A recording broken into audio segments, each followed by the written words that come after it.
మలబద్ధకం నుండి సహజంగా ఉపశమనం పొందేందుకు సహాయపడే 10 ఆహారాలు.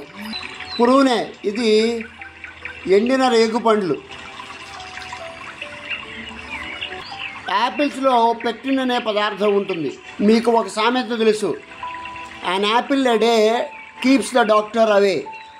ఇది ఆరోగ్యానికి చాలా మంచిది. డయాబెటిక్ పేషెంట్స్ కూడా ఈ యాపిల్స్ ప్రతిరోజు ఒకటి తినవచ్చు. బేరీ పండ్లు, వీటినే పియర్స్ అంటారు. ఇవి నిర్జలీకరణ చేయబడినవి, మనకి మార్కెట్లో దొరుకుతాయి, అంటే డ్రైడ్ పియర్స్. చియా విత్తనాలు లేదా సబ్జా గింజలు బరువు తగ్గడానికి, మల విసర్జనకు ఉపయోగపడతాయి. కివీ పండ్లు, ఇవి ఎక్కువ సి విటమిన్ కలిగి ఉంటాయి, పీచు పదార్థాన్ని కలిగి ఉంటాయి. కానీ కొంతమంది ఎలర్జీ పేషెంట్స్కి ఇవి శరీరానికి సరిపడవు. జాగ్రత్త సుమా. ఇది పాలకూర. పాలకూరలో ఆక్సిలేట్లు ఎక్కువగా ఉంటాయి. మూత్రపిండ రోగులకు ఇది ఆరోగ్యానికి మంచిది కాదు.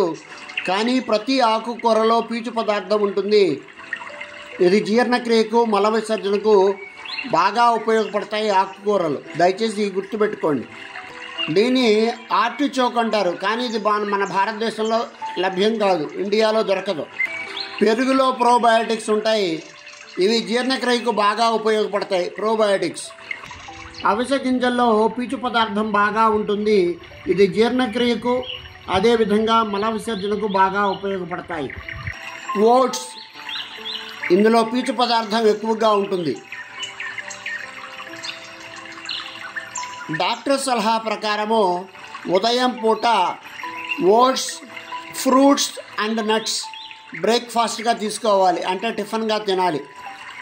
ఈ పీచు పదార్థం వల్ల ఆహారం జీర్ణం అవ్వడమే కాకుండా మల విసర్జనకు దోహదపడుతుంది.